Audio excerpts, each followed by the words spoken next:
ഇപ്പൊ തന്നെ ഒരുപാട് ലേറ്റ് ആയി. അമ്മ ഇങ്ങോട്ട് ഇറങ്ങമ്മേ. ഞാൻ പെട്ടെന്ന് കുളിച്ചിട്ട് ഇറങ്ങാമെന്ന്. കുളിച്ചതൊക്കെ മതി അമ്മ, ഇത്രയും നേരമായില്ലേ. ഞാൻ വണ്ടിക്കകത്ത് കയറാൻ പോകും. ഞാൻ വണ്ടി എടുത്തു കഴിഞ്ഞാൽ പിന്നെ നിർത്തത്തില്ല കേട്ടാ. നീ അവിടെ നിൽക്കി, ഞാൻ തല പോലും തോർത്തിയില്ല. അമ്മ ഇങ്ങോട്ട് ഇറങ്ങമ്മേ, മതി അമ്മേ, മുടിയൊന്നും കെട്ടണ്ട. എന്നാ പിന്നെ ഇങ്ങനെ തന്നെ വന്നേ. എങ്ങനെ? ആരാജാ?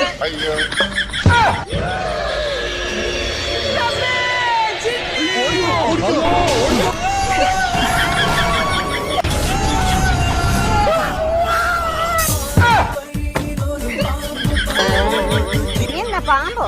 പിന്നെ അമ്മയുടെ തലയിൽ എന്തോ ഒരു മകുടി. ഈ തലയിൽ കൂടെ ഒഴുകി ഇറങ്ങുന്ന എന്തോ അമ്മേ, ഗംഗാജലമാണോ? നീ മുടി കെട്ടാനും തല തോർക്കാനും സമ്മതിച്ചില്ലല്ലോ. മൂക്കിന് മുമ്പത്ത് എന്തോ കണ്ണു കിട്ടാതിരിക്കാനാണോ? മൂക്കത്തോ?